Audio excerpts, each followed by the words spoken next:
गुरुर्ब्रह्मा गुरुर्विष्णू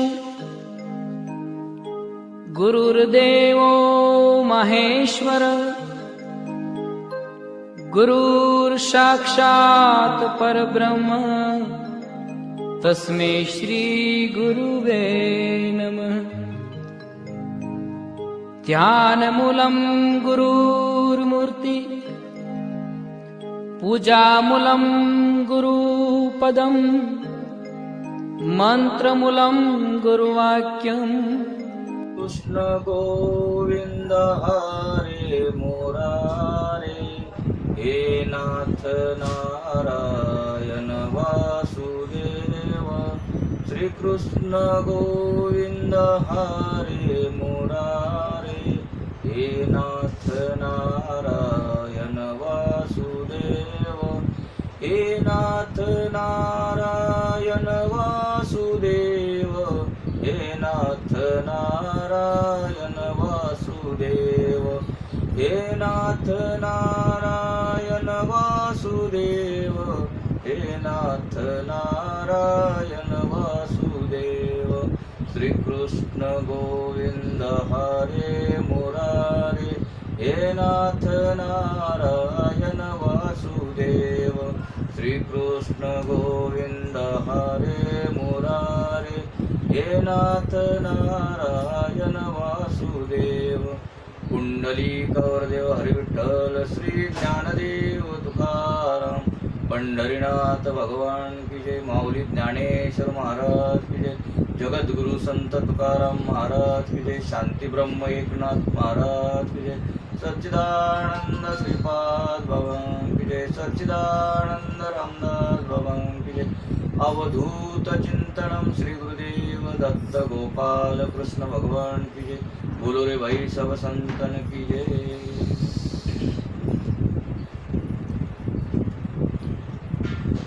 गृहस्थाश्रम बिघडतो तो कुसंगाने। गृहस्थाश्रमाचे ध्येय नीट समजले जात नाही म्हणून तो बिघडतो। कश्यप आदितीचा गृहस्थाश्रम श्रेष्ठ होता। ते पवित्र जीवन जगून तपश्चर्या करीत होते म्हणून भगवंताने त्यांच्या घरी जन्म घेण्याचे ठरवले। आजही जरी एखाद्या स्त्री आदितीप्रमाणे पायव्रत करील आणि तिचा पती कश्यपासारखा असेल तर भगवंत त्याच्या घरी जन्म घेण्यास तयार होतात। आदितीचा अर्थ आहे अभेद बुद्धी, ब्रह्माकार वृत्ती। अशा वृत्तीतूनच ब्रह्म प्रगट होत असते। कश्यपाचा अर्थ आहे मन, ज्याची मनोवृत्ती ब्रह्माकार झालेली असते तोच कश्यप समजावा। पत्नी आदिती व पती कश्यप असेल तर परमात्मा त्यांच्या घरी अवतार घेतात, प्रकट होतात। योगी ब्रह्मचिंतनाद्वारा प्रभुमय होतो तर पवित्र गृहस्थ प्रभूला पुत्र रूपाने प्राप्त करून घेऊ शकतो। पवित्र गृहस्थाश्रमी युग्म भगवंताला पुत्र रूपाने प्राप्त करून घेऊ शकते, परंतु प्रथम ते जोडपे कश्यप आणि आदितीप्रमाणे असावे लागते। जोपर्यंत देहदृष्टी असेल तोपर्यंत काम मागे मागे येईल। कामाचा नाश करायचा असेल तर देहदृष्टीऐवजी देवदृष्टी ठेवा। श्री शंकराचार्यांनी शतश्लोकीमध्ये म्हटले आहे की लोक कातड्याची मीमांसा करतात, पण या देहाच्या सौंदर्याला जो कारणीभूत आहे त्या आत्म्याची मीमांसा कुणी करीत नाही।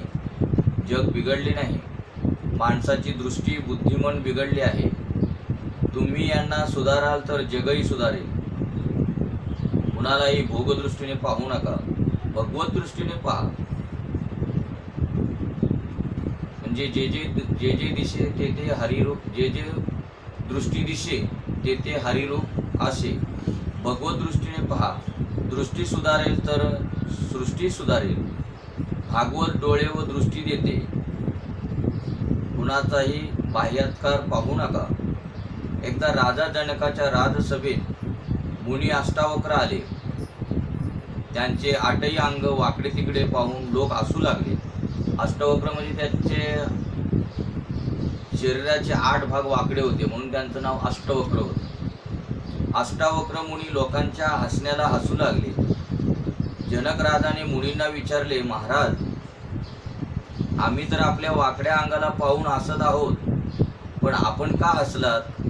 अष्टवक्रांनी उत्तर दिले, राजा, मला वाटते की तुझ्या सभेत सर्व ज्ञानी असतील, परंतु म्हणजे ज्या वेळेला अष्टवक्र जनक राजांच्या राजसभेमध्ये आले तेव्हा जनक राजांच्या सभेमध्ये जे मंत्री महोदय जे बसले होते ते त्यांना पाहून हसू लागले, कारण 8 अंगाने ते वाकडे होते. मग ते हसू लागले म्हणून अष्टवक्र त्यांच्यापेक्षा जोरजोराने हसायला लागले. त्यावेळेला जनक राजांनी विचारलं की मंत्रीगण का हसलं ते मला कळालं, परंतु तुम्ही एवढ्या मोठ्याने का हसलात? तेव्हा अष्टवक्र म्हणाले की राजा, मला वाटत होते की तुझ्या सभेत सर्व ज्ञानी असतील, परंतु आज मी पाहिले तर सर्व मूर्ख चांभार मला दिसले. आपण सर्व माझा देह पाहतात, हा तर मातीचाच आहे. माझ्या आत्म्याला पहा, मी पवित्र ब्राह्मण आहे. तुम्ही सर्वजण माझी आकृती पाहून हसत आहात, पण माणसाची आकृती नव्हे तर कृती पाहायची असते. आकृती तर पूर्वजन्माच्या प्रारब्धाने प्राप्त होत असते. माझ्या कृतीला तर पहा. परमात्मा कृती पाहत असतो, माणूस आकृती पाहत असतो. ज्ञानी पुरुष अनेकांत एकाला पाहत असतात. दितीच भेदबुद्धी होय आणि आदिती अभेदबुद्धी ब्रह्मात्कार वृत्ती होय.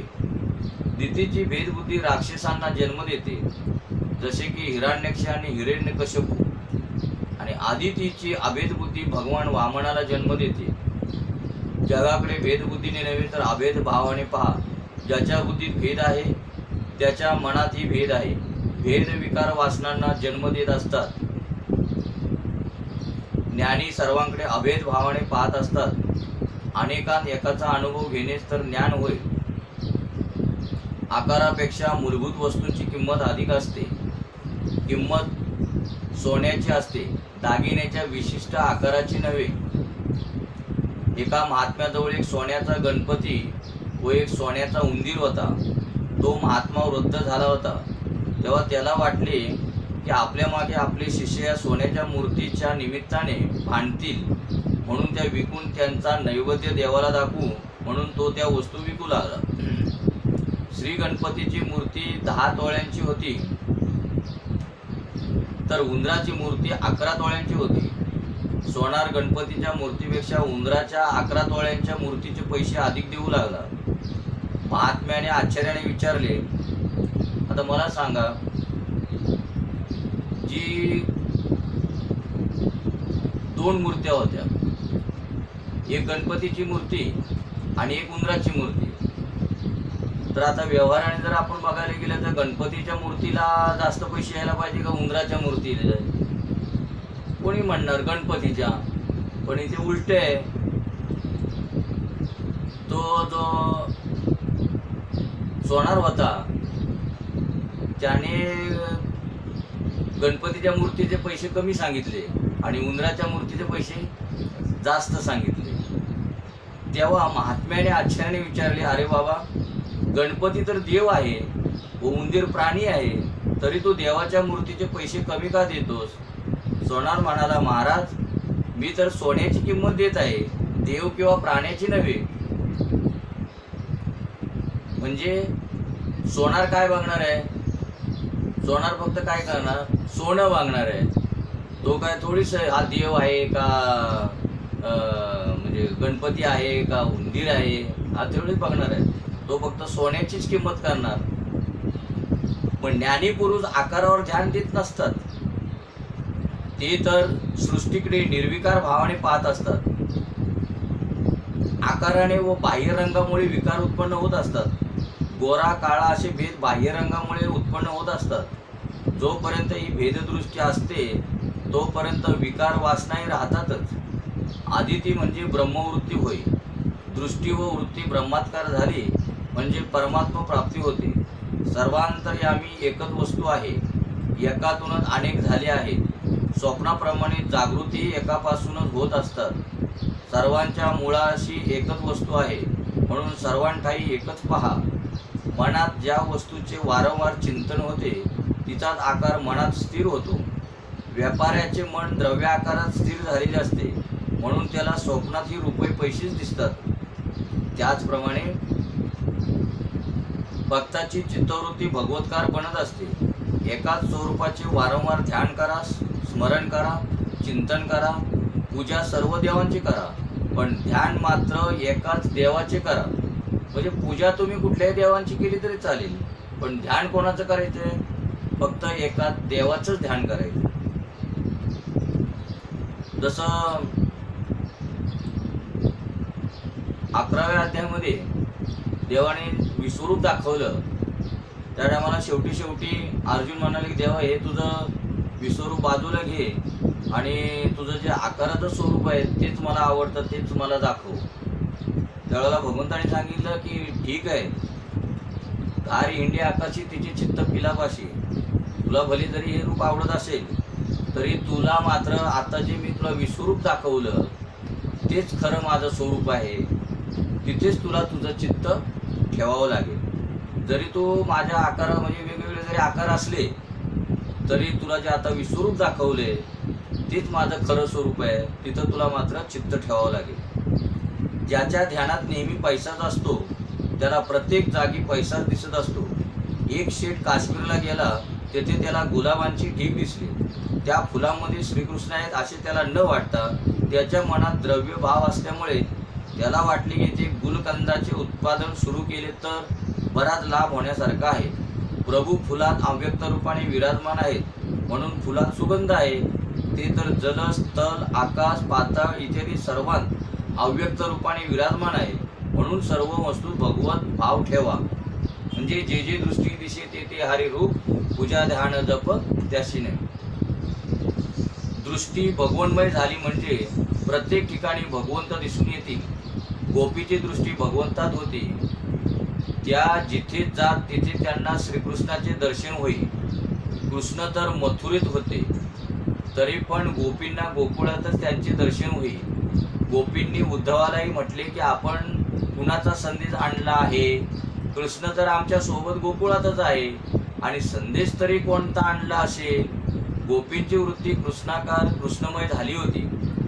जीत देखवती त श्याममयी है, श्याम कुंज वन जमुना श्यामा, श्याम गगन घन घटा छाई है, सब रंग नमे श्याम भरो है, लोग कहते ये बात नहीं है, नीलकंठ को कंठ श्याम है, मनो श्यामता फैल गई है.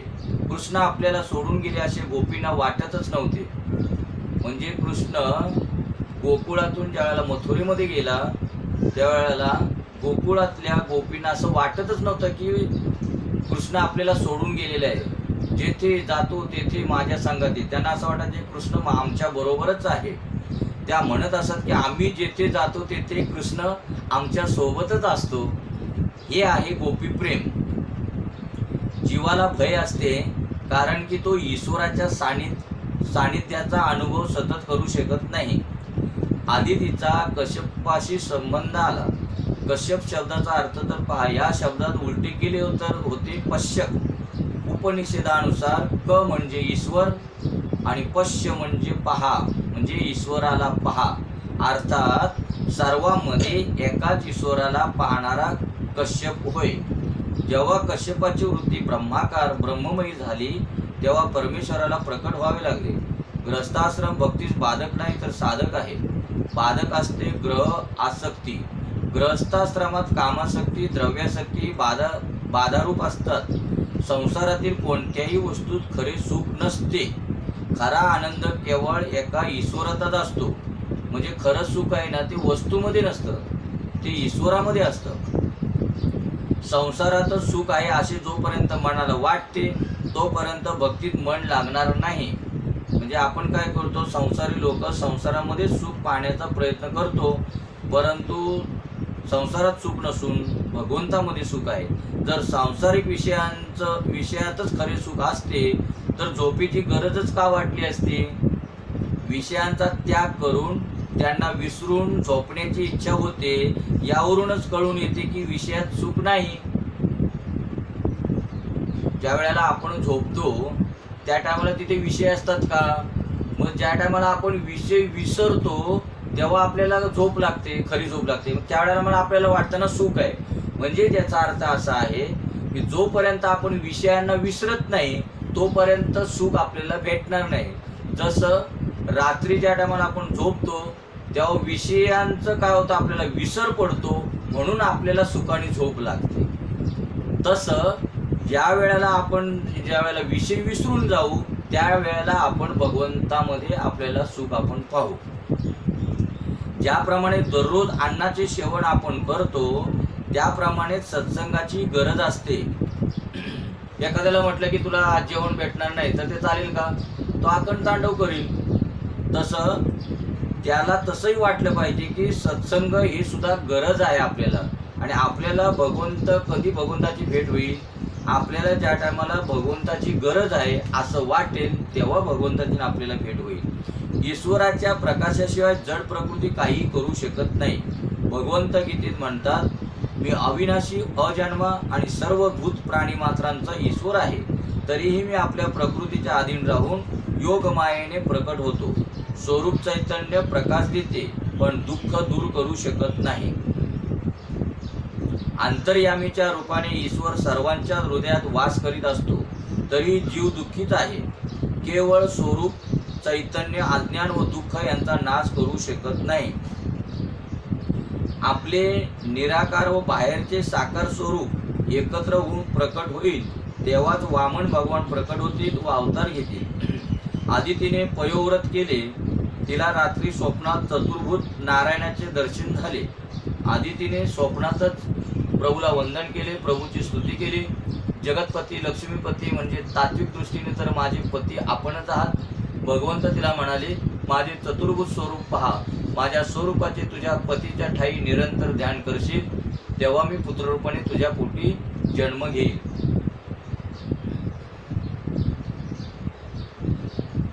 म्हणजे तुझ्या पतीच्या ठिकाणी माझं स्वरूप पाहशील. कसं आदितीला सांगितलं भगवंताने स्वप्नामध्ये येऊन की तुझ्या पतीच्या ठिकाणी मी आहे असं पाहशील. म्हणजे मी भगवंत आहे असं पाहून ज्या टायमाला तू जर निरंतर चिंतन करशील तर मात्र तुझ्या मी पोटी येईल. मग आता प्रत्येकाने काय केलं पाहिजे? जो आपला मुलगा आहे त्याच्यामध्ये सुद्धा भगवंत पाहिलं पाहिजे, आपल्या मुलगीमध्ये भगवंत पाहिलं पाहिजे, आपल्या आईमध्ये भगवंत पाहिलं पाहिजे, आपल्या वडिलांमध्ये भगवंत पाहिला पाहिजे. कृष्ण माझी माता, कृष्ण माझा पिता, बंधू, सोयरा, कृष्ण माता, तसे सगळे जेवढे आहेत ते सगळे भगवंत आहेत. अशा हेतूने ज्या टायमाला आपण त्यांच्याकडे पाहू तेव्हाच आपली दृष्टी भगवतमय होऊ शकते. वेदात अदिती शब्द वारंवार आला आहे. वेदामध्ये अदिती शब्द वारंवार आला आहे. अदिती म्हणजे अर्थात अभेद बुद्धी, म्हणजे त्या बुद्धीमध्ये भेद नाही. अभेद बुद्धी किंवा ब्रह्माकार वृत्ती, एकाच वस्तूचे वारंवार चिंतन केल्याने ती मनात दृढ होते. आदिती आणि कश्यप नारायणाचे ध्यान करू लागले. त्यांची वृत्ती नारायणकर झाली तेव्हा त्यांच्या घरी नारायण आले. आदितीला गर्भ राहिला. 9 मास पूर्ण झाले तेव्हा आदिती तन्मयतेने प्रार्थना करू लागली की भगवान केव्हा प्रकट होणार? आतुरतेशिवाय भगवंताचा अवतार होत नसतो. या जीवाच्या मनात जोपर्यंत एखादी दुसरी वासना असते तोपर्यंत भगवंत अवतार घेत नाही. म्हणजे एका म्यानामध्ये 2 तलवारी राहणार नाहीत. एक तर आपल्याला संसार तरी मिळेल नाहीतर भगवंत तरी मिळेल. मग आपल्याला काय पाहिजे ते ज्याच्या त्याने आपण निवड करायची. म्हणजे जोपर्यंत आपल्याला संसारावरती गोडी असेल तोपर्यंत आपल्याला भगवंताची प्राप्ती होणार नाही. ज्यावेळेला संसाराची गोडी आपल्याला निघून जाईल पूर्णत्वाने त्यावेळेलाच भगवंत आपल्याला प्रगट होऊ शकतात. परम पवित्र वेळ येऊन ठेपली. भाद्रपद शुद्ध द्वादशीला मध्यान्ह काळी आदिती मातेच्या समोर भगवान वामन प्रकट झाले. चोहीकडे लख प्रकाश पडला. आनंदाने हृदय भरून गेले. कश्यप ऋषी सुद्धा धावत वामनाच्या दर्शनास येऊन पोहोचले. माता पित्यांना समजावे म्हणून भगवंताने आपल्या चतुर्भुज रूपाचे दर्शन त्यांना घडविले. माता पित्यांचे हृदय आनंदाने उचंबळून आले. त्यांचे मुख हृदय भगवंताचा जय जयकार करीत होते. नारायणाचे चतुर्भुज स्वरूप अदृश्य झाले. भगवंताने 7 वर्षाचा बटूचे रूप धारण केले होते. सुंदर लंगोटी धारण केली होती. मुखावर दिव्य ते झळकत होते. ब्रह्मादी देवही तेथे आले होते. कश्यप आदितीचे अभिनंदन व शुभचिंतन करताना ते म्हणाले, ऋषी, तुमचा गृहस्थाश्रम सफल झाला, तुमच्या गृहस्थाश्रमाचे सार्थक झाले. आज तुम्ही जगाच्या पित्याचेही माता पिता झालात. म्हणजे वामन ज्यावेळेला त्यांच्या पोटी जन्माला मुलगा जो आला तो वामन अवतार म्हणजे भगवंत स्वतः वामनाचा अवतार घेऊन आले. कश्यप आदितीचा गृहस्थाश्रम अत्यंत पवित्र होता म्हणून भगवंत त्यांच्या घरी प्रकट झाले. आज ज्यांच्या घरी मुलं जी जन्माला येतात ती कोण म्हणून येतात, कोण असतात? आपली दृष्टी तशी नाही, तेही भगवंतच आहे, पण आपली दृष्टी तशी आहे का? तशी दृष्टी असली पाहिजे. कशी दृष्टी असली पाहिजे की कृष्ण माझी माता, कृष्ण माझा पिता, बंधू, सोयरा, कृष्ण माझा, अशी जर बुद्धी असेल, अशी जर आपली दृष्टी असेल तर आपल्याही घरामध्ये जे लहान मूल जन्माला जे येतं तेही भगवत स्वरूपच असणार. पण आपली तशी दृष्टी नाही म्हणून आपल्याला ते कळत नाही. भगवान वामन ज्यावेळी प्रकट झाले त्यावेळी 7 वर्षाचे होते म्हणून त्याच्या बाललीलेचे वर्णनच नाही. त्यांचे उपनयन करून त्यांच्या यज्ञोपवीत धारणाचा निश्चय केला गेला. यज्ञोपवीत धारण केल्याने ब्रह्मसंबंध होतो. मंत्रदान करीत पिता पुत्राला म्हणत असतो की आजपासून तू देवाचा झालास. मंत्रदान करीत पिता पुत्राला म्हणत असतो की आजपासून तू देवाचा झालास. म्हणजे त्या पुत्राला पिता त्यांचा बाप म्हणतो की आजपासून तू देवाचा झालास, आमचा राहिला नाहीस. त्या दिवशी आईसह त्याचे शेवटचे मातृभोजन केले जाते. या पवित्र विधीनंतर मुलाचे आई वडील बनतात सूर्यनारायण व गायत्री देवी. मौंज ही वेदोक्त सेवा आहे. म्हणजे ज्या दिवशी मौंज करतात त्या दिवशी मी नारायणाचा सेवक आहे असे मुलाकडून वधून घेतले जाते. ज्या दिवशी मौंज करतात ना त्या दिवशी त्याच्याकडून वधून घेतलं जातं त्या मुलाकडून की मी आजपासून नारायणाचा सेवक आहे असे मुलाकडून वधून घेतले जाते. मौंजेत प्रत्येक देवतेची स्थापना केली गेली आहे. आजकाल लोक या यज्ञोपतीवादी संस्कार मानित नाहीत. संस्कार घडल्याशिवाय जीव शुद्ध होत नाही. लोक सर्व संस्कार विसरले आहेत. फक्त एक विवाह संस्कारच शिल्लक राहिला आहे. कारण हेच की ह्या संस्काराशिवाय माणसाला राहतच नाही. संस्काराचा लोप झाल्यामुळे अधार्मिक व पापी प्रजा उत्पन्न होत आहे. तैत्तरीय आरण्यकात जानवे बनविण्याचा विधी सांगितला आहे. जानवे हातानेच बनवावे. त्याला अभिमंत्रित करते गायत्री देवी. हे यज्ञोपवीत दिव्य तेजाने परिपूर्ण आहे. खरे पाहिले तर हा उपनयन संस्कार 7व्या वर्षीच करायला हवा, पण 11व्या वर्षापर्यंत करायला अनुमती दिली आहे. बटू वामनाला जानवे दिले गेले. माता आदितीने त्याला लंगोटी दिली. पृथ्वीने आसन, ब्रह्मदेवाने कमंडलू, सरस्वतीने जपमाला व कुबेराने भिक्षापात्र दिले. ब्राह्मणाने त्रिकाल संध्या करावी असा आदेश आहे. महाप्रभूने त्रिकाल संध्या करून जगासमोर आदर्श ठेवला आहे की ते महापुरुष असूनही त्रिकाल संध्या करीत असत. प्रातःकाळच्या संध्येने अन्न पाण्याचा दोष नष्ट होतो. त्रिकाल संध्येचे मोठे महत्त्व आहे. संध्येच्या वेळी सूर्याचा जप करीत असता जगदंबा गायत्री मातेचे ध्यान करायचे असते. संध्येत गायत्री मातेला आव्हान करायचे असते, हे माते माझ्या हृदयात प्रवेश कर, माझे रक्षण कर. संध्येत अगमर्षण करायचे असते व ध्यान करायचे असते. संध्या नियमित व ठरल्या वेळी झाली पाहिजे. पुष्यकाली आकाशात जेव्हा नक्षत्रे असतात तेव्हा केलेली संध्या उत्तम असते. नक्षत्र मावळले व सूर्योदय झाला नाही अशा वेळी केलेली संध्या मध्यम संध्या होय व सूर्योदयानंतर केलेली संध्या अधम संध्या म्हटली जाते. बृहस्पतींनी वामनाला संदेश दिला, आजपासून माधुकरी मागायला जा, ज्या अन्नात माधुर्य असते असा आदेश दिला. मंत्रोपदेशाबरोबरच ब्रह्मचार्याचा धर्मही समजावून सांगितला. जेव्हापासून ब्रह्मचार्याची प्रथा आमच्या देशात बंद पडली आहे तेव्हापासून आमच्या देशाची दुर्दशा झाली आहे. ब्रह्मचर्याच्या पालना वाचून आजपर्यंत कोणी महात्मा झाला नाही व पुढे होणार नाही. ज्याला ब्रह्मचर्य पालनाची इच्छा आहे त्याने जिवंत स्त्रीलाच काय पण लाकडाच्या बाहुलीलाही मनाने व शरीराने स्पर्श करू नये. भागवतामध्ये असा विषय येऊन गेला आहे की वासना माणसाला किती सतावत असते की जिवंत स्त्री ही ती वासना सतावतेच, पण जर स्त्रीची लाकडाची जर बाहुली जर केलेली आहे तिच्यावर जरी नजर गेली तरीही त्याला ती वासना सतावणारच. न स्पृशेत दारवीमपी. जर ब्रह्मचर्याचे पालन करायचे असेल तर स्त्रियांच्या केसांकडे किंवा तोंडाकडे पाहू नका, त्यांच्यात काम वास करीत असतो.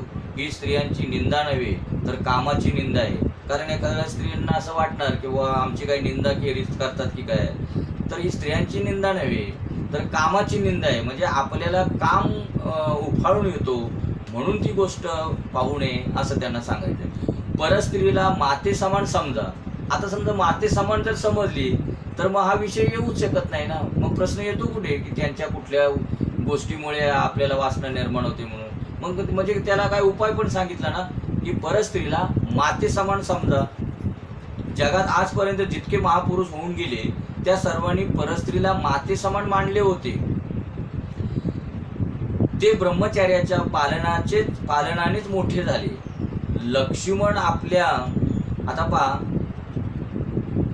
जिथे प्रश्न टाकलाय त्याचं उत्तर असतंच. जरी उत्तर नसलं तरी पर्यायी काही ना काहीतरी उत्तर काढावंच लागतं. तसं प्रश्न आला की उत्तर काही ना काहीतरी असणारच. लक्ष्मण आपल्या भावजाईसोबत 14 वर्ष वनात राहिला तरी पण त्याने आपली दृष्टी फक्त सीतेच्या चरणावरच ठेवली होती. त्याला उदाहरण जर सांगायचं असेल तर ज्या वेळेला राम आणि लक्ष्मण रावणाने सीतेला पळवून नेली त्यावेळेला राम आणि लक्ष्मण ज्या टायमाला सीतेच्या शोधात निघून गेले त्यावेळेला जाता जाता त्यांना एक थैली मिळाली. त्या थैलीमध्ये सीतेचे सगळे दागिने होते. त्यावेळेला रामाने लक्ष्मणाला विचारलं की लक्ष्मणा हे आपल्या सीतेचेच दागिने आहेत तर याच्याने तू ओळखू शकतो का कुठले कुठले दागिने. त्यावेळेला लक्ष्मणाने दादाला सांगितलं म्हणजे प्रभू रामचंद्रांना मी फक्त सीतेच्या पायातले जे खालची खटू असतात ना काय रिंग असे असतात ना ते फक्त रिंगच मी ओळखू शकतो, बाकी तिचा मी कुठलाच दागिना ओळखू शकत नाही. का तर त्यांनी 14 वर्ष फक्त सीते मातेचे फक्त पायांचं चरणांचंच दर्शन होत होतं, बाकी कुठल्याही शरीराचं दर्शन होत नव्हतं.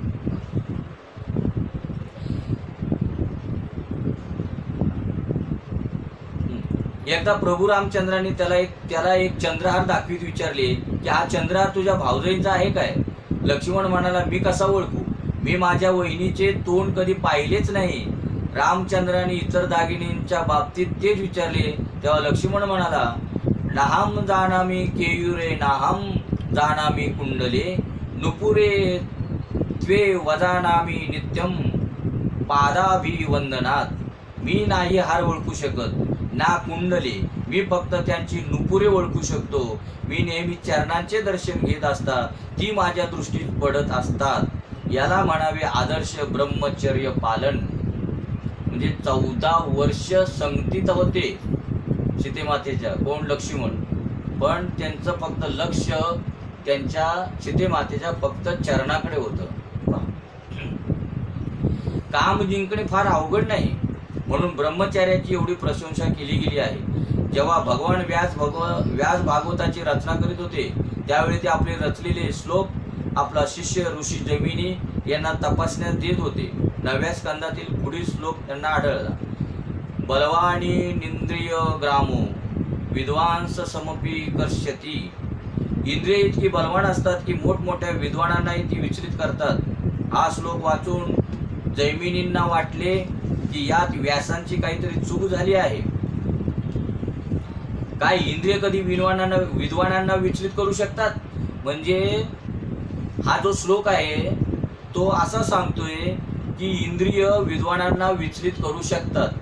तर जे व्यासांचे जे शिष्य होते जैमिनी त्यांना वाटलं इथे काहीतरी चूक झालेली आहे, कारण इंद्रिय कधी कुठे विद्वानांना विचलित करू शकतात का असं त्यांना वाटलं. या श्लोकात विद्वान समपी कर्ष्यती च्या जागी विद्वांस नाप कर्ष्यती लिहायला पाहिजे. व्यास म्हणाले मी जे लिहिले तेच बरोबर आहे, त्यात काही चूक नाही. एके दिवशी जैमिनी संध्या संपून संध्येचे पाणी टाकावयास बाहेर पडले तेव्हा त्यांना दिसले की एक सुंदर स्त्री पावसात भिजत एका झाडाखाली उभी आहे. आता जैमिनीची परीक्षा घ्यायचं ठरवलं गुरुजींनी. तर एके दिवशी जैमिनी संध्या संपून संध्येचे पाणी टाकाव्यात बाहेर पडले, तेव्हा त्यांना दिसले की एक सुंदर स्त्री पावसात भिजत एका झाडाखाली उभी आहे. भिजलेल्या वस्त्रांनी झळकणारे तिचे सौंदर्य पाहून जैमिनी विचलित झाले. जैमिनी त्या सुंदर युवतीला म्हणाले, सुंदरी, ही कुटी तर तुझीच आहे, आत ये, आश्रमात विश्रांती घे. स्त्री म्हणाली, पुरुष कपटी असतात, मी आपला विश्वास कसा धरू?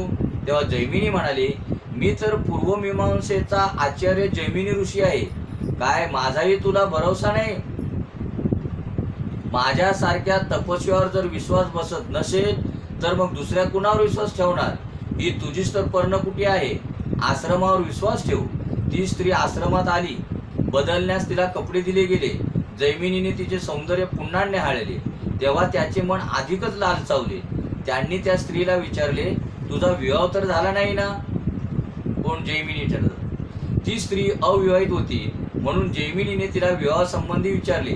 ती स्त्री म्हणाली, माझ्या पित्याने अशी प्रतिज्ञा केली आहे की जो पुरुष घोडा बनून माझ्या मुलीला पाठीवर बसून आंबा मातेच्या मंदिरात दर्शनाला घेऊन जाईल त्याला माझी मुलगी मी देईन. असं कोण म्हणाले? ती स्त्री म्हणाली. मीही माझ्या पित्याला सांगितले की तुमच्या जावयाच्या तोंडाला काळे काजळ लावून मी त्यांना तुमच्याकडे घेऊन येईन. जैमिनीने विचार केला की जरी घोडा बनावे लागले, तोंड काळे झाले तरी चालेल, पण ही सुंदर स्त्री तर मला मिळेल ना? ते सर्व काही करायला तयार झाले. पुरुषाने परस्त्रीकडे जर काम भावनेने पाहिले तर त्यांचे तोंड काळे होते. जैमिनीने घोडा बनून त्या स्त्रीला आपल्या पाठीवर बसवले व ही आश्चर्यकारक यात्रा आंबेच्या मंदिरात आली. त्या मंदिराच्या गाभाऱ्यात व्यासजी बसले होते, म्हणजे व्यासमुनी बसले होते. त्यांनी सर्व घटना जाणून जैमिनीला विचारले की त्या श्लोकात कोणता शब्द पाहिजे, कर्षती की नापकर्षती? आता जैमिनीच्या मनाला विजेप्रमाणे धक्का बसला. ते व्यासांना म्हणाले, तुमचेच म्हणणे खरे आहे. क्षणभरी असावध असू नये, असावधानतेत काम डोक्यावर बसेल. ज्ञानी असूनही जैमिनी असावध राहिली. त्या सुंदरीशी त्यांनी विवाहासंबंधी चर्चाच का केली? ऋषीचा जन्म परोपकारासाठीच असतो, अनावश्यक प्रश्नांची विचारपूस करण्यासाठी नसतो. कामामुळे मोठमोठे ज्ञानी भटकले, तेथे सामान्य माणसाची काय कथा? भर्तहरींनी म्हटले आहे, विश्वामित्र पराशर प्रभृतयो वातांबू पर्णाशनाः तेपि स्त्रीमुख पकजम सुललितं दृष्टौ मोहं गताः शाल्यन्नं संहृतं पयोदधियुतं भुज्यन्ति ये मानवाः तेषामिंद्रिय निग्रहो यदि भवेत् विंदः प्लवेत सागरे. केवळ झाडांची पाणी आणि पाणी यावर निर्वाह करणारे ऋषी देखील कामाने विचलित झाले. मग जिभेचे लाड पुरवणारी आजची माणसे कामाला जिंकण्याची भाषा बोलतील तर ती निरर्थक म्हणावी लागेल. म्हणजे केवळ झाडांची पानं खाऊन निर्वाह करणारे ऋषी देखील कामाने विचलित झाले, म्हणजे त्यांना काम सतावतो. एक तत्तर नावाचा काहीतरी पक्षी आहे. तो तत्तर नावाचा एक पक्षी आहे की काहीतरी आहे ते तत्तर पत्तर, म्हणजे तो पत्थर म्हणजे ही माती किंवा खडक आहेत ना, छोटे खडकाचे छोटे छोटे तुकडे, तो खाऊन जगत असतो, पण त्याला सुद्धा काम सतावतो. मग जिभेचे लाड पुरवणारी आजची माणसे कामाला जिंकण्याची भाषा बोलतील तर ती निरर्थक म्हणावी लागेल. म्हणून ब्रह्मचर्याचे पालन करा व बलवान व्हा. स्त्रियांचे तोंड किंवा केस कधी निरखून पाहू नका. डोळे किंवा मन यात विकार उत्पन्न होतात. गायत्री मंत्राचा जप करा. मनरूपी हातीला सत्कर्मरूपी अंकुशच ताब्यात ठेवू शकतो. वामनाने जगदंबा पार्वतीजवळ जाऊन म्हटले, ओम भगवती भिक्षाम दे. पार्वतीने दिलेली भिक्षा त्याने गुरुच्या समोर ठेवली. गुरु म्हणाले, भिक्षा फार कमी आहे, तेव्हा वामनाने कुण्या मोठ्या यजमानाचा ठाव ठिकाणा विचारला. बृहस्पतीने आज्ञा दिली की नर्मदा नदीच्या तटी बलिराजा अश्वमेध यज्ञ करीत आहे, त्याच्याकडून तुला अवश्य चांगली भिक्षा मिळेल, तेथे जा. वामन त्याच दिशेने गेला.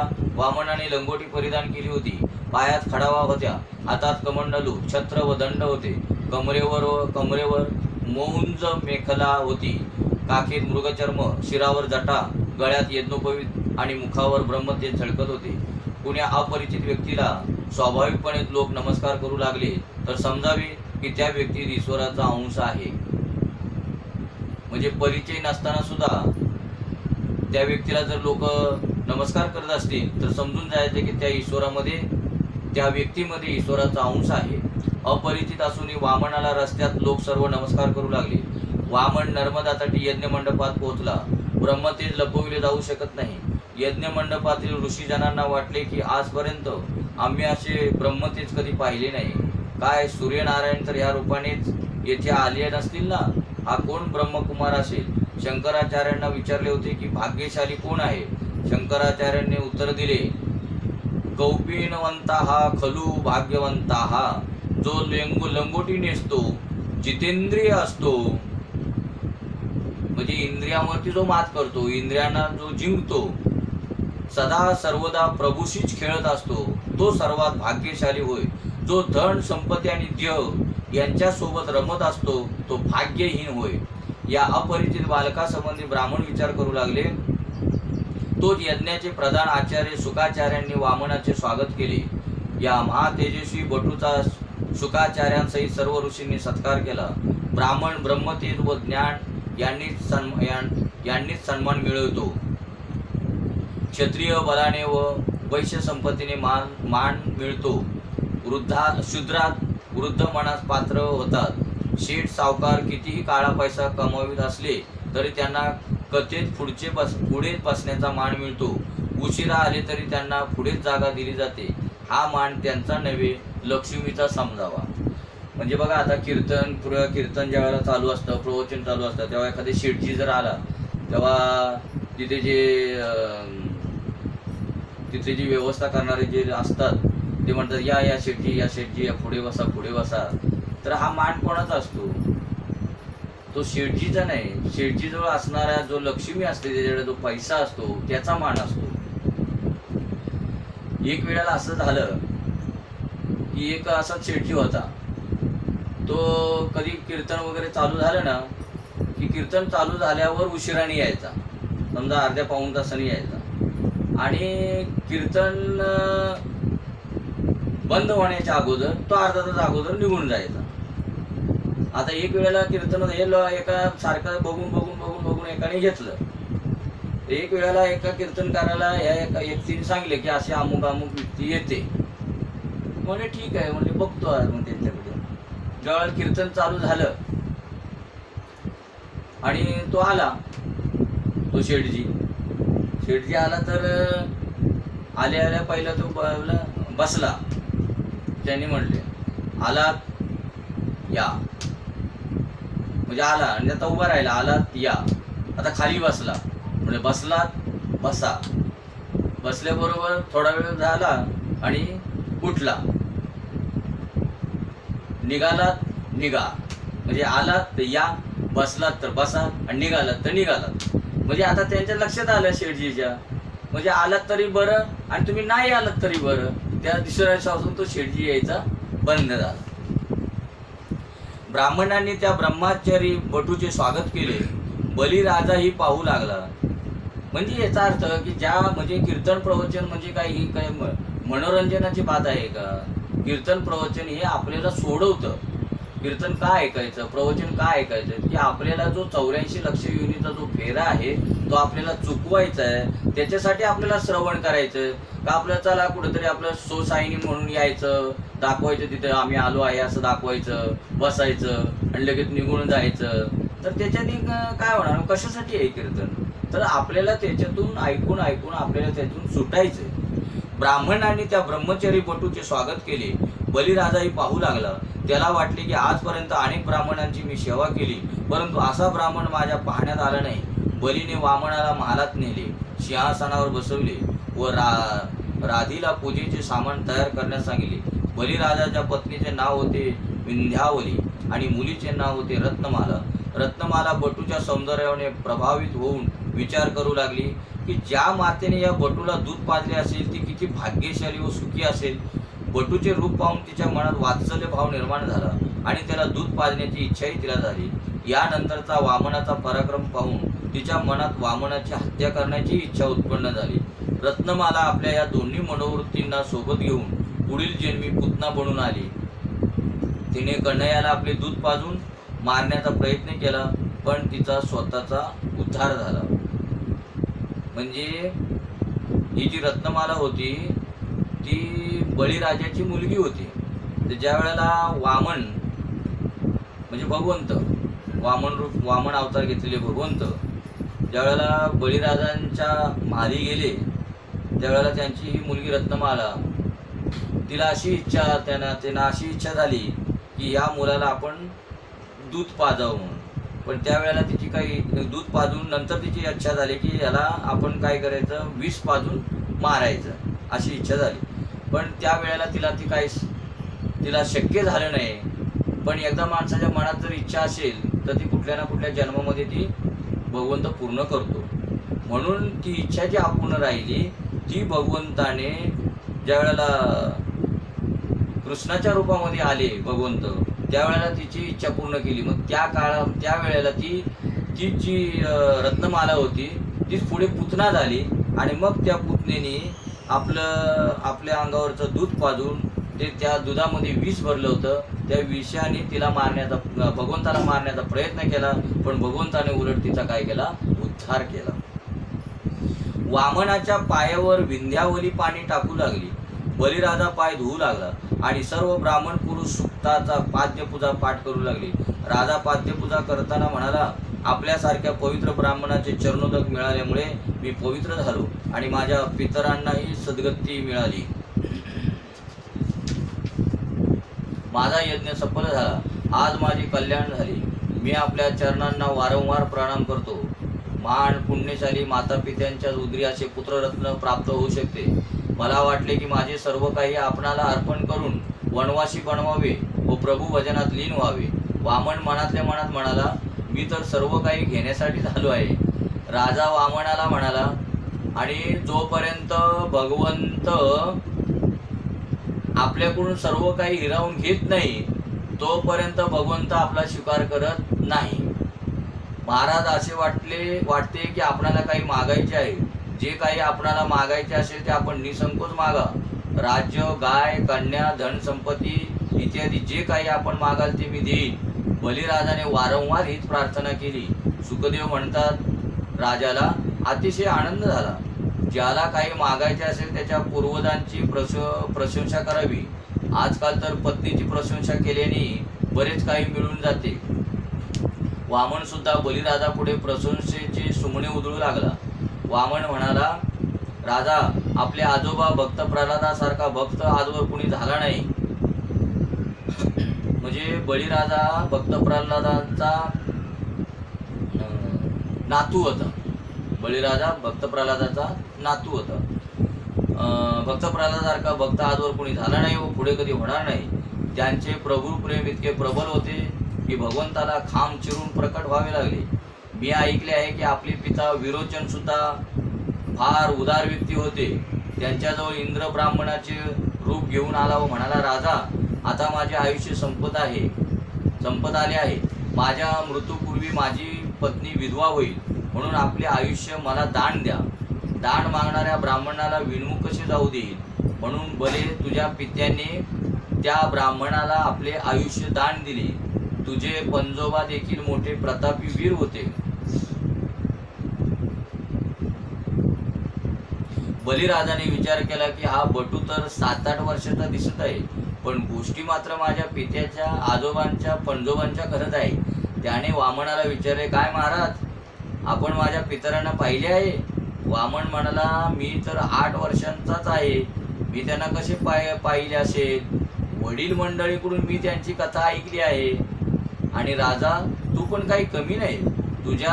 तुझे पंजोबा हिरण्यकशिपूच्या अंगचे गुण बल, वीरता व शक्ती वसत आहे. आजोबा प्रल्हादांसारखी भक्ती तुझ्या ठिकाणी आहे. तीनही पितरांचे गुण एक साथ तुझ्यात वसत आहे. तू मोठा भाग्यवान आहे. आपली व आपल्या पितरांची प्रशंसा ऐकून बलिराजा वामनाला म्हणाला, महाराज, आपणाला जी इच्छा असेल ती मागा, मी काहीही देण्यास तयार आहे. बलिराजाकडून वचन घेऊन वामन बलीला म्हणाला, राजा, मी लोभी नाही, संतोषी ब्राह्मण आहे. मी तर माझ्या 3 पावलांनी मोजून फक्त 3 पावले जमीन मागतो. बलिराजाला वामन म्हणाले की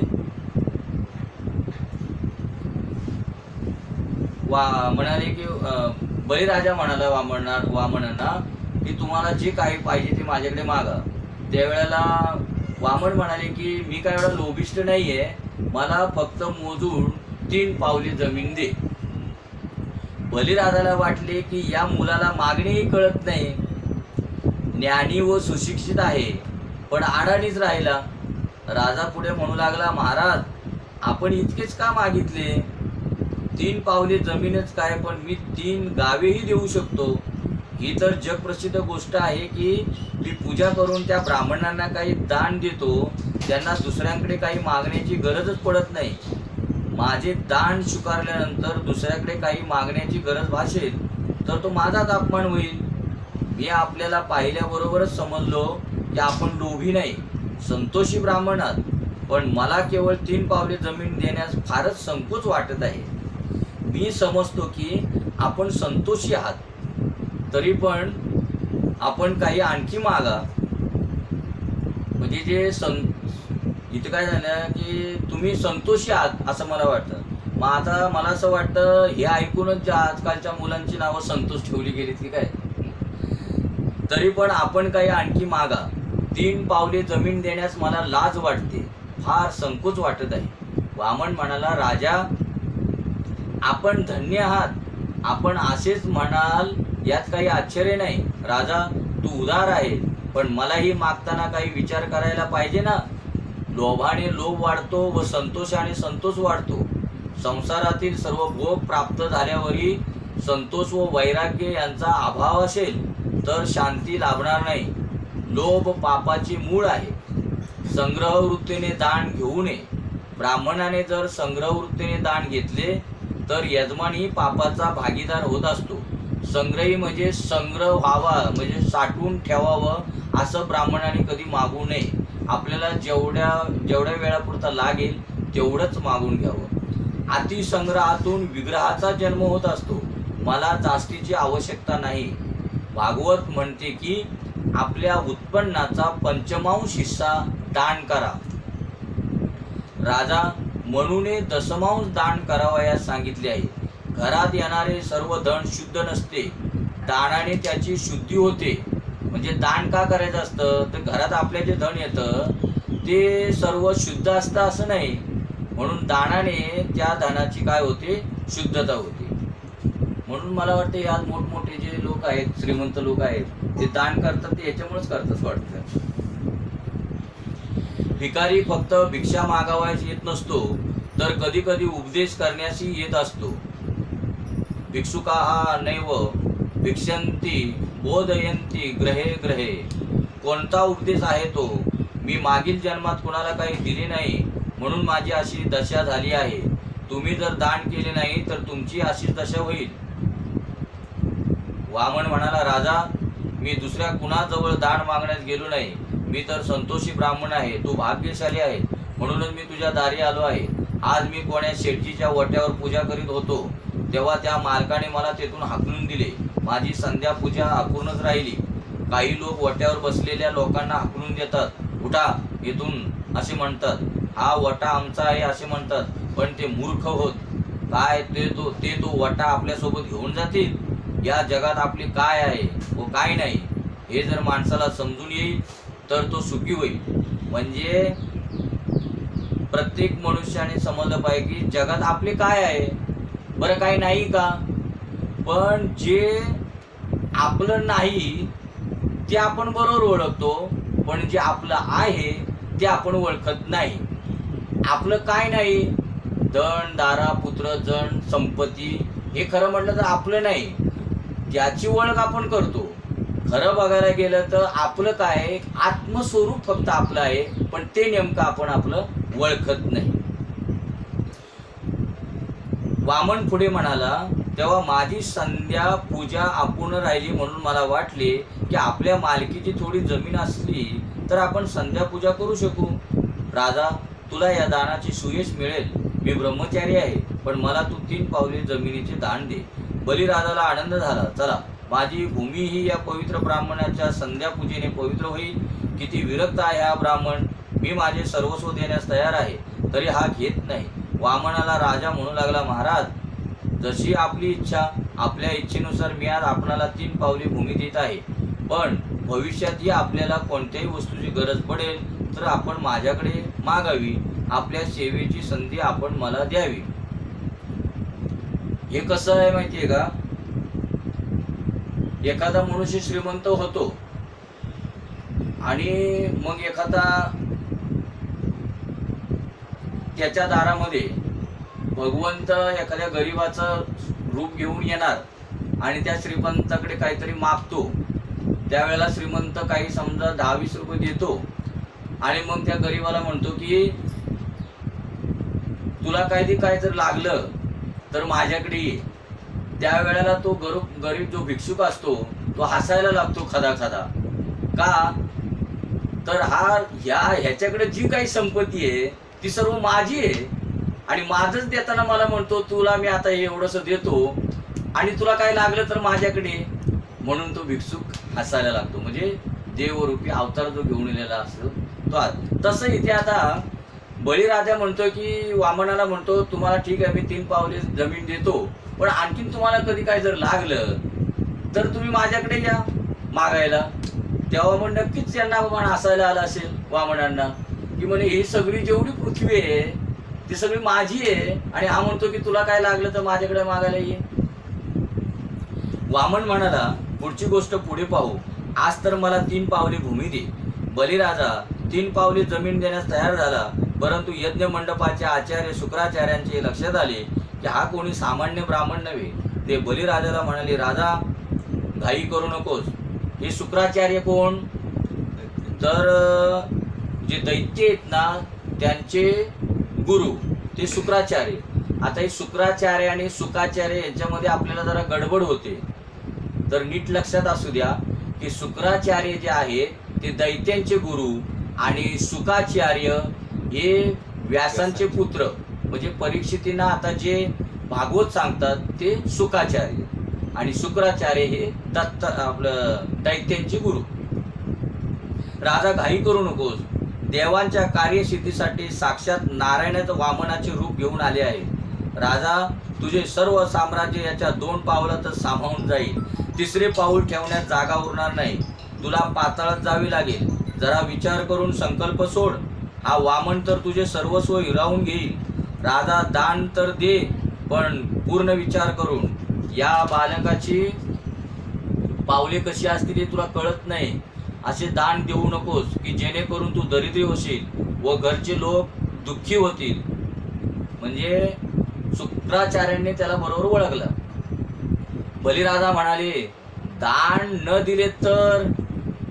शुक्राचार्य उत्तरले, दान अवश्य दे, पण तू आपल्या पावलांनी मोजून दे. म्हणजे तुझ्या पावलांनी मोजून दे. हा वामन तर विराट रूप धारण करील.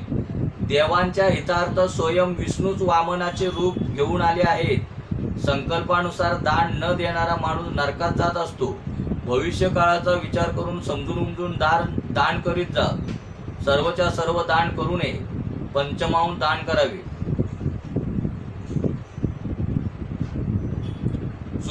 शुक्राचार्य बलिराजाला म्हणाले, वामनाच्या 3 पावलांनी मोजून भूमीचे जर दान देशील तर तुझे सर्वस्व जाईल, म्हणून मी तुला वेळीच सावध करीत आहे. बलिराजा म्हणाले, म्हणजे ते म्हणतात काय, तुला दान द्यायचं ना दे, पण तुझ्या पावलांनी मोजून दे, वामनांच्या पावलांनी मोजून देऊ नको. बलिराजा म्हणाले, मी तर वचन दिले आहे. आता जर नाही म्हणेन तर असत्य बोलण्याचे पाप घडेल. शुक्राचार्य म्हणाले, संकटकाळी खोटे बोलणे क्षम्य आहे. असत्य भाषण धर्म आहे असे म्हटले गेले नाही, पण अशा वेळी खोटे बोलणे क्षम्य आहे, वस्तुतेही आहे. पुढील 4 प्रसंगी खोटे बोलणे क्षम्य मानले गेले आहे. कुणाच्याही विवाहाकरिता पत्नीशी बोलत असताना महाभारतात म्हटले आहे, न तू गुप्तम धारयते. स्त्रियांना शापच आहे की त्या कोणत्याही गोष्टी गुप्त राखू शकणार नाही. म्हणूनच बघा, ज्यावेळेला एखादी गोष्ट जर सांगायची असेल एखाद्या स्त्रीला, तेव्हा ती एक दुसरीला सांगते की तुला म्हणून सांगते, कुणाला सांगू नये, तुला म्हणून सांगते, कुणाला सांगू नये. मग ही परत तिसरीला जाऊन सांगते, तुला म्हणून सांगते, कुणाला सांगू नको. मग परत ती चौथीला जाऊन सांगते, तुला म्हणून सांगते, कुणाला सांगू नको. आता हे तिथं बसतं का, तुला म्हणून सांगते, कुणाला सांगू नको? उलट सगळीकडे प्रसारच झाला. तसं की स्त्रियांना शापच आहे की त्या कोणत्याही गोष्टी गुप्त राखू शकणार नाही. म्हणून आपण म्हणतो की नाही, स्त्रीच्या मनात कुठली गोष्ट राहत नाही. म्हणजे खरं आहे, म्हणजे शास्त्रच सांगते की त्यांना तो शाप आहे. जेव्हा प्राण संकटात पडतील, खरे बोलण्याने जर कुण्या प्राण्याची हत्या होत असेल तर तुम्ही कुशाल खोटे बोला. आणि गाय आणि साधू संत तपस्वी ब्राह्मणांच्या रक्षणासाठी हत्या होत असेल तर तुम्ही कुशाल. गाय आणि साधू संत तपस्वी ब्राह्मणांच्या रक्षणासाठी. राजा, यावेळी तुझ्यावर प्राण संकट आले आहे, दिलेले वचन भंग करून टाक, वामनाला नकार दे. अशा वेळी वचनभंगाचा काही दोष लागत नसतो.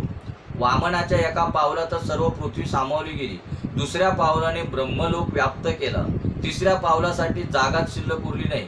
त्यावेळी सर्व दैत्य युद्ध करण्यास सज्ज झाले. ते म्हणाले, आमच्या राजाचा छळ चाललाय. काय झालं?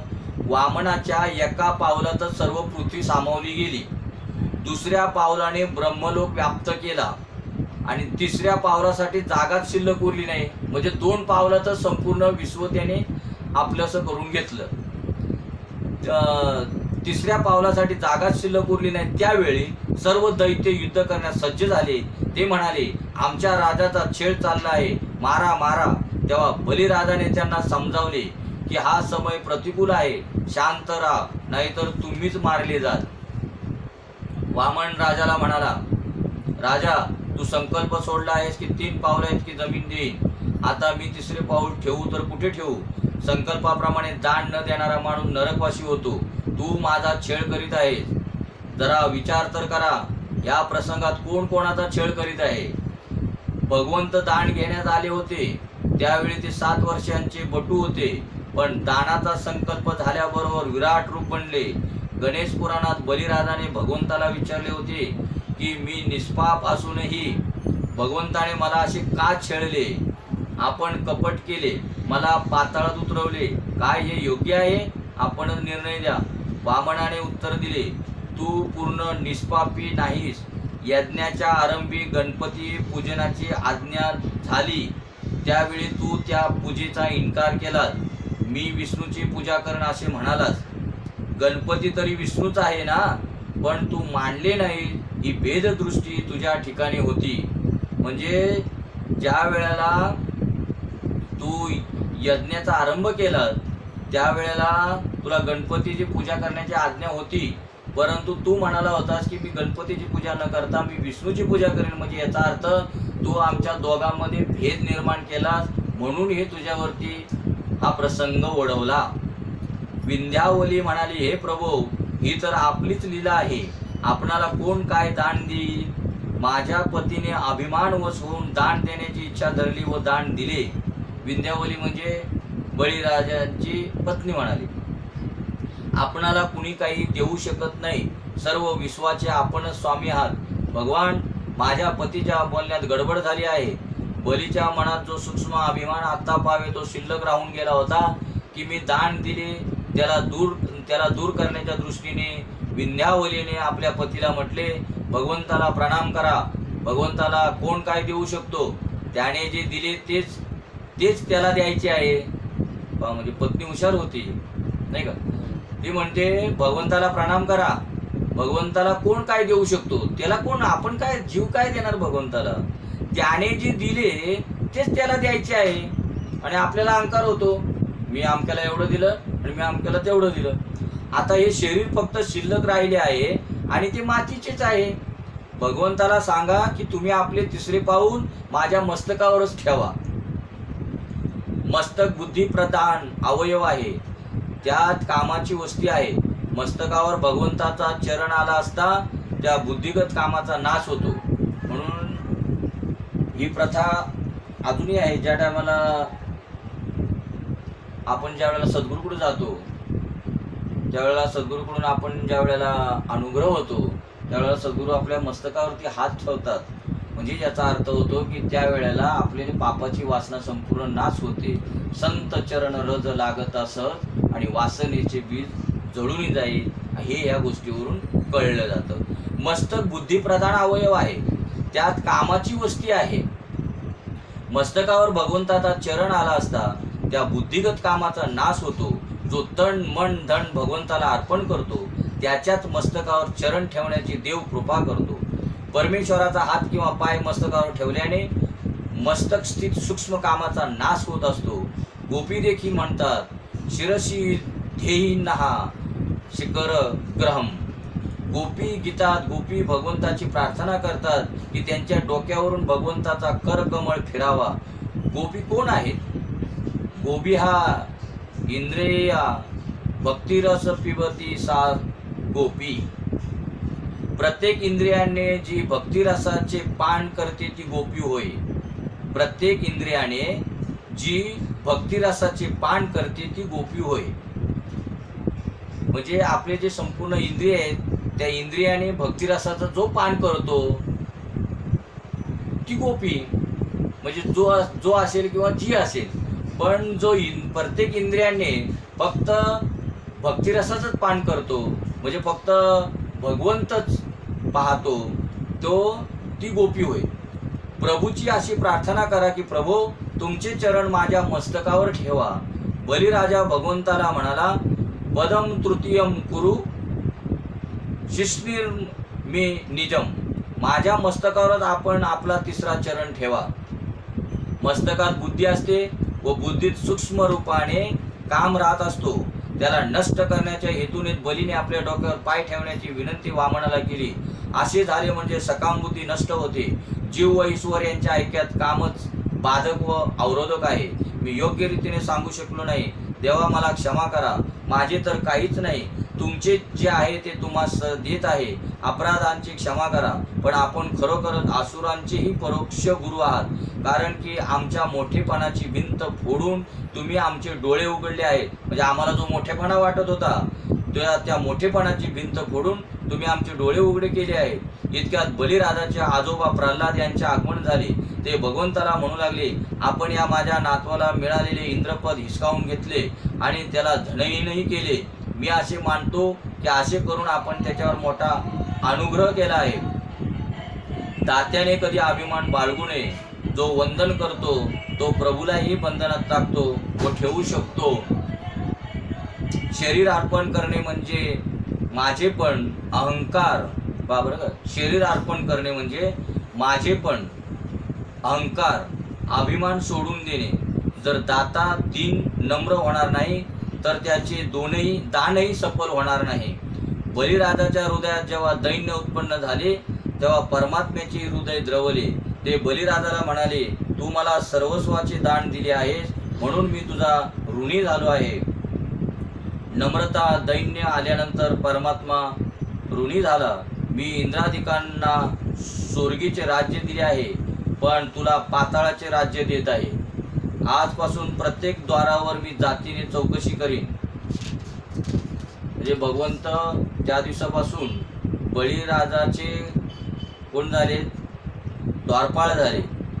म्हणजे तुमची मी द्वारपाळ बनून तुमची मी सेवा करीन म्हणून. बलिराजाच्या कानात व डोळ्यात ईश्वर भरून गेला. बलिराजा म्हणाला देवा स्वर्गाच्या राज्यापेक्षा या सुतल पातालांचे राज्य अधिक चांगले आहे. येथे भगवंताचे सतत सानिध्य आहे. त्या बलिराजाच्या कथेत थोडे रहस्यही आहे. बली जीवात्मा आहे व वामन परमात्मा. बलिराजाचे गुरु आहेत शुक्राचार्य. याचा अर्थ हा आहे की जी व्यक्ती शुक्राची सेवा करते म्हणजे वीर्याचे व ब्रह्मचर्याचे रक्षण करते आणि संयमी आहे, तिला कुणीही मारू शकत नाही. बलिराजाला कुणी मारू शकत नाही. कंसाधिकांना भगवंताने मारले होते, पण भगवान वामनाने बलीला मारले नाही. बली निष्पाप आहे, शुक्राचार्यांची सेवा करणारा आहे, सदाचारी आहे. भक्त शुक्राची सेवा करून जेव्हा बली बनतो तेव्हाच भगवान अंगणात येतात. तुम्ही जेव्हा बली बनाल तेव्हा तुमच्याही अंगणात भगवान येतील. बली बलवान आहे. बलवान भगवंताच्या मार्गाने जाऊ शकतो, प्रगती करू शकतो. पण बलवान कोण आहे? जो आतील शत्रू काम, क्रोध, लोभ, मोह, मद, मत्सर यांना मारतो तोच बलवान होय, म्हणजे बली होय. प्रत्येकाला बली बनता येईल. ज्याने आपले काम, क्रोध, लोभ, मोह, मद, मत्सर यांना जर मारले तर तो बलीच आहे. जेव्हा जीवात्मा बलवान बनतो तेव्हा त्याच्या दरवाज्यावर भगवान येऊन उभे राहतात. म्हणजे बली होऊन गेला असं नाही, आजही जीव बली बनू शकतो. शारीरिक, बौद्धिक आणि ज्ञान बलापेक्षा प्रेमबल अधिक श्रेष्ठ होय. प्रेमबलासमोर अन्य सर्व बले गौण आहोत. बली तोच होय की जो एका प्रभूवरच प्रेम करतो. सर्व बलांपेक्षा प्रेम बल श्रेष्ठ असल्यामुळे तुम्ही परमात्म्यावरच प्रेम करा. द्रव्य बलाने किंवा ज्ञान बलाने प्रभूला जिंकता येत नाही. द्रव्य बलाने म्हणजे पैशाने, संपत्तीने किंवा ज्ञान बलाने प्रभूला जिंकता येत नाही. प्रेम बलानेच परमात्मा जिंकला जाऊ शकतो. तुम्ही आपले प्रेम बल वाढवाल व बली बनाल तर परमात्मा तुमच्या अंगणात येतील.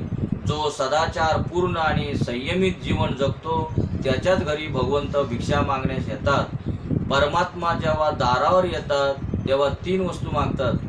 म्हणजे ज्या ज्या वेळेला कोणी जर भिक्षा मागण्यात आला तर समजून जायचं की तो भगवंत आहे. कारण आपल्या दरवाजावरती, म्हणून ज्या ज्या वेळेला आपल्या दरवाजासमोर कोण भीक मागायला आला तर काय समजायचं, त्याला तो भगवंत आहे, तो दरिद्री नारायण आहे. म्हणून आपल्या दरवाजावर जर कोणी जर काही मागण्यासाठी आला तर त्याला पुढचं घर बघ असं म्हणायचं नसतं. कारण आज जर आपण त्याला म्हणलं ना पुढचं घर बघ, तर पुढच्या वेळेला त्याच्या जागी आपण आणि आपल्या जागेवर तो असणार. म्हणून आपण पुढचं घर बघ असं म्हणायचं. देता आलं तर द्यायचं, नाहीतर काही न बोलता गप्प बसायचं. कारण तो कोण असतो? दरिद्री नारायण म्हणजे भगवंत असतो. परमात्मा जेव्हा द्वारावर येतात तेव्हा 3 वस्तू मागतात. ते त्रिपाद भूमी मागतात, म्हणजे जीव मात्राला तन, मन, धन मागतात. या 3 वस्तू भगवंताला दान दिल्या पाहिजे. शरीराने सेवा केली असता देहाभिमान नष्ट होत जाईल. शरीराने सेवा केल्याने अहंकार नष्ट होत जातो. धनाने सेवा केली असता धनाची माया, ममता, मोह नष्ट होऊ लागेल. मनाने सेवा करण्यात काही श्रम होत नाही. तन, मन, धन भगवंताला अर्पण केल्याने रासलीलेत स्थान मिळते. जीव ब्रह्माचे ऐक्य होते. म्हणून या तिन्ही भगवंताची सेवा करा. सर्वच वस्तू भगवंताच्याच आहेत आणि त्यांनाच अर्पण करायचे आहेत. त्यांनीच दिलेले त्यांनाच द्यायचे आहे. त्वदीयम वस्तू गोविंदम तुभ्यमेव समर्पये. जी व्यक्ती बलीप्रमाणे भगवंताला तन, मन, धन अर्पण करते, भगवान तिचे द्वारपाल होतात. अशा दात्याच्या प्रत्येक इंद्रियांच्या द्वारावर भगवान नारायण विराजमान होतात, त्याचे रक्षण करतात. ही इंद्रिय शरीराची दारे आहेत. या सर्व द्वारावर रामाचा पहारा असेल तर काम आत प्रवेश करू शकणार नाही. अशा व्यक्तींच्या कानात, डोळ्यात, हृदयात कण्याचा वास असतो. 3 पावले जमिनीचा आणखीही एक अर्थ आहे. सत्व, रज, तम ह्या 3 गुणांना भगवंताला अर्पण करा. शरीराने ईश्वर सेवा करण्याने तमोगुण कमी कमी होत जाईल. ईश्वर सेवेत धन अर्पण करण्याने रजोगुण लयात जाईल. तन व धन अर्पण कराल तर जर मन अर्पण करणार नाही तर ईश्वर प्रसन्न होणार नाही. म्हणजे तन व धन अर्पण केले पण जर मन अर्पण केले नाही तर ईश्वर प्रसन्न होणार नाही. म्हणून तन, मन, धन तिन्ही अर्पण करायला पाहिजे. तेव्हा तन व धनाने जरी भगवंताची सेवा केली तरी ती जर मनाने घडली नाही तर प्रभू सेवेत खरा आनंद मिळणार नाही. ईश्वराशी मनाने संबंध जोडायचा आहे. माणूस आपले सर्वस्व ईश्वराला देत नसतो, काही आपल्याकडेच राखून ठेवतो, म्हणून देव प्रसन्न होत नाही.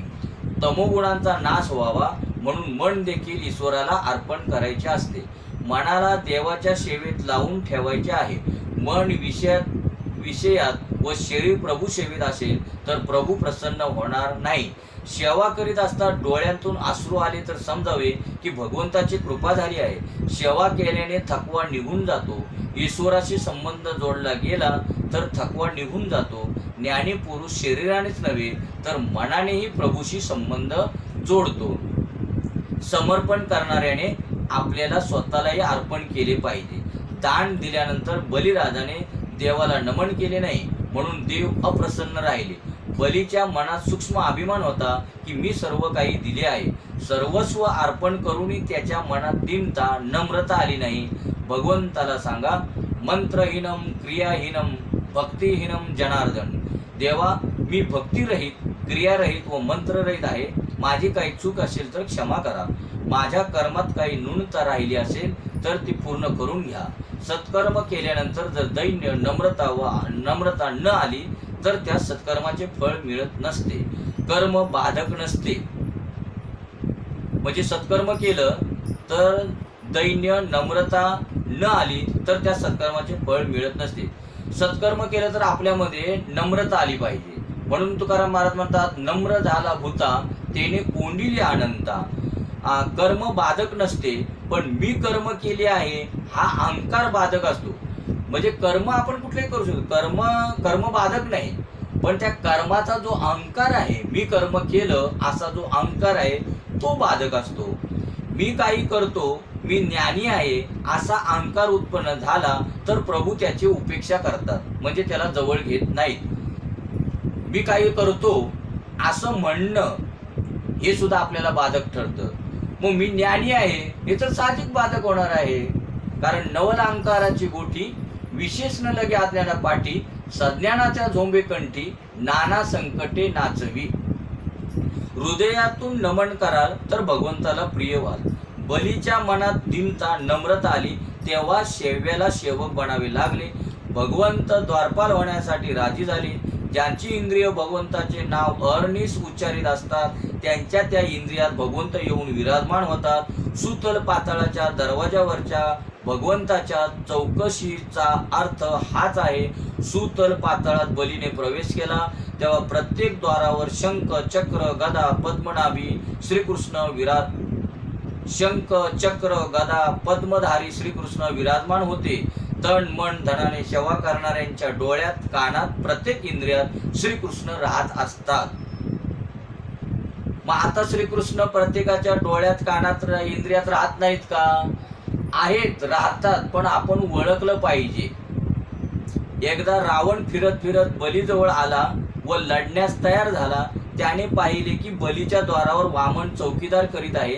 त्याने वामनाला म्हटले की मी बलीशी युद्ध करू इच्छितो. तेव्हा वामन म्हणाला, प्रथम माझ्याशी युद्ध कर, मी सेवक आहे, ते स्वामी आहेत. तेव्हा रावणाने वामनाबरोबर युद्ध सुरू केले. वामनाने त्याच्या छातीवर एक अशी लाथ मारली की तो समुद्राकाठी जाऊन पडला. रावण म्हणजे काम. तुमच्या इंद्रियांच्या दारावर जर वामन पहारा देऊ लागले तर काम आत प्रवेश करू शकणार नाही. म्हणजे तुमच्या इंद्रियांच्या दारावर जर भगवंताचा पहारा असेल तर भगवंत काय करतो, त्या कामाच्या छाताडात लाथ घालतो आणि तो समुद्राच्या पलीकडे जाऊन पडतो. वामनाने स्वर्गाचे राज्य इंद्राला दिले. वामन बलिराजाकडे दान मागण्यास गेले तेव्हा दान घेऊन त्यांना तेथे द्वारपाल व्हावे लागले. जो दान घेतो तो बंधनात फसतो. वामन बंधनात पडला तेव्हा सर्वांना आनंद झाला, पण लक्ष्मीला मात्र दुःख झाले. घरात सर्व काही होते पण नारायणाच्या अनुपस्थितीने ती बेचैन होती. ती नेहमी मनात हाच विचार करीत असे की नारायण कधी येतील, कुठे असतील. एके दिवशी उभं घेऊन लक्ष्मीने नारदाला विचारले, कुठे आहेत माझे स्वामी, आपल्याला काही माहीत आहे का? या आपण आता उद्या पाहू. पुंडलिक वरदेव हरी विठ्ठल श्री ज्ञानदेव तुकाराम. पंढरीनाथ भगवान की जय. माऊली ज्ञानेश्वर महाराज की जय. जगद्गुरु संत तुकाराम महाराज की जय. शांती ब्रह्म एकनाथ महाराज की जय. सच्चिदानंद श्रीपाद बाबा की जय. सच्चिदानंद रामदास बाबा की जय. अवधूत चिंतनम श्री गुरुदेव दत्त गोपाल कृष्ण भगवान की जय. बोलो रे भाई सब संतन की जय.